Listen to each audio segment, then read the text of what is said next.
નમસ્તે મિત્રો, સ્વાગત છે તમારું બધાનું આપણી યુટ્યુબ ચેનલ અવિરત સ્ટડી હબ પર। શું મિત્રો તમે 10 પાસ છો અને તમે પણ ક્યારેક જોયું હશે કે સરકારી નોકરી કરવી છે, સરકારી નોકરીનું સપનું જોયું હોય 10 પાસ ઉપર, તો આ વિડીયો તમારા માટે જ છે। તો મિત્રો આ વિડીયોમાં આપણે વાત કરવા જઈ રહ્યા છીએ એક 10 પાસ ઉપરની એવી ભરતી જે સૌથી આસાન, સિક્યોર અને ફાસ્ટ રસ્તો, એક જ એક્ઝામ। તો આપણે જોઈએ એસએસસી એમટીએસ। હા મિત્રો, આપણે એસએસસી એમટીએસની જ વાત કરીએ છીએ। એસએસસી એમટીએસ એક એવી એક્ઝામ છે જે સેન્ટ્રલ ગવર્મેન્ટની એક્ઝામ છે, જે તમારી લાઈફમાં સીધી જ ગવર્મેન્ટ જોબની એન્ટ્રી કરાવી શકે છે। અને તો મિત્રો આ વિડીયોમાં આપણે એસએસસી એમટીએસનું A થી Z સુધીનું એકદમ કમ્પ્લીટ માહિતી મેળવીશું। તો મિત્રો, કિસ્મત બદલે છે પણ ત્યારે નહીં જ્યારે તું રાહ જુએ છે। કિસ્મત ત્યારે જ બદલાય છે જ્યારે તું શરૂઆત કરે છે, અને એમટીએસ એ શરૂઆત છે। તો મિત્રો આપણે જાણીએ સૌપ્રથમ કે એસએસસી એમટીએસ શું છે। સિમ્પલ ભાષામાં કહું તો એસએસસી એક સેન્ટ્રલ ગવર્મેન્ટની જોબ છે, staff selection commission, multitasking staff, એટલે કે પોસ્ટ જ્યાં કામ પણ ઇઝી છે। અને આપણે જોઈએ તો એસએસસી એમટીએસ દ્વારા ક્યાં ક્યાં નોકરી મળતી હોય છે, તો તમને મિત્રો આ લિસ્ટ હું જણાવીશ કે ક્યાં ક્યાં તમને જોબ મળતી હોય છે। તમે આ લિસ્ટ સાંભળીને જ મોટિવેશન આવી જશે તમારા માટે। તો સાંભળીએ। Income tax department, CBI, IB, defence ministry, agriculture ministry, GST and customs, external affairs ministry, railway headquarters, election commission, અને લગભગ આમ બધા જ સેન્ટ્રલ ગવર્મેન્ટના ઓફિસીસ। અને પોસ્ટિંગ ઇન્ડિયામાં કોઈ પણ બિગ સિટીમાં, બિગ શહેરમાં કંઈ પણ જગ્યાએ મળતું હોય છે। તો મિત્રો હવે આપણે વાત કરીએ કે આ જોબ માટે આપણે એપ્લાય કરવું હોય તો સૌપ્રથમ આપણી પાસે ક્વોલિફિકેશનની વાત કરીએ તો ફક્ત 10 પાસ, ન જોઈએ ટાઈપિંગ, ન ફિઝિકલ, ન ડિપ્લોમા, ન ગ્રેજ્યુએશન, કંઈ જ નહીં, બસ 10 પાસ છો તો તમે ફોર્મ ભરી શકો છો। પરંતુ હા મિત્રો, અહીં એક ફિઝિકલ ટેસ્ટ હોય છે, ખાલી એક અમુક પોસ્ટ માટે જ હોય છે। અને એજ લિમિટની વાત કરીએ તો 18થી 25 વર્ષ, અમુક પોસ્ટ માટે 18થી 27 વર્ષ હોય છે, અને જે કેટેગરી હોય એના મુજબ રિલેક્સેશન મળવાપાત્ર છે। તો મિત્રો હવે બધાનો એક ખુશખબરવાળો ઇમ્પોર્ટન્ટ જે આપણને બધાને ખૂબ ગમતી હોય છે એ વાત ઉપર વાત કરીએ તો જે એ છે સેલેરી। તો હવે તમને મજા આવશે કે સેલેરીની વાત કરીએ તો બધાના મોઢા પર સ્માઇલ તો આવી જ જાય।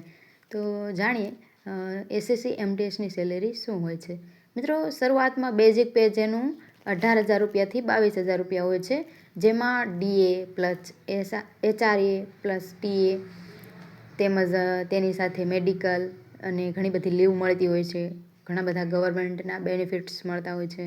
અને જોઈએ તો ઝીરો ટેન્શન અને ફૂલ ટાઈમ પરમનન્ટ જોબ છે આ એસએસસી એમટીએસની, જે સેન્ટ્રલ ગવર્મેન્ટ હોય છે।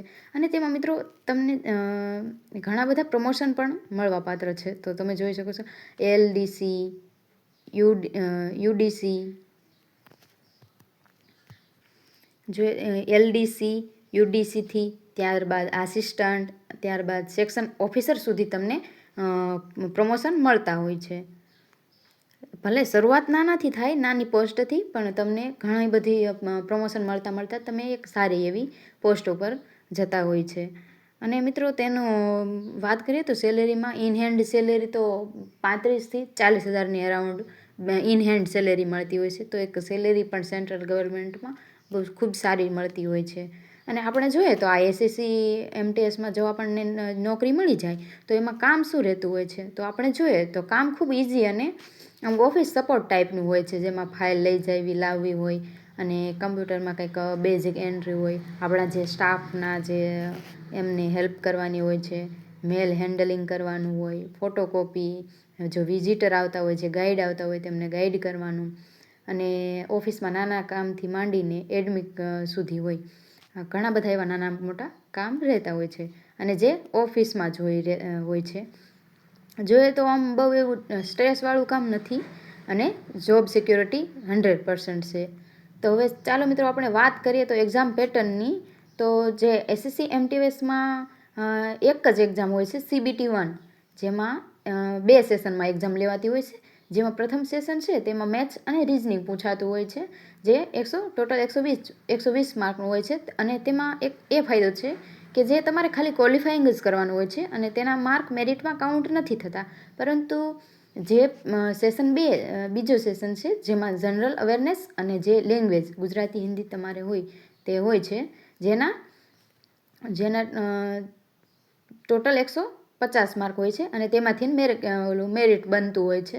જે સેશન 1 છે તેમાં કોઈ નેગેટિવ માર્ક પણ નથી અને જે સેશન 2 છે તેમાંથી મેરિટ બનતું હોય છે.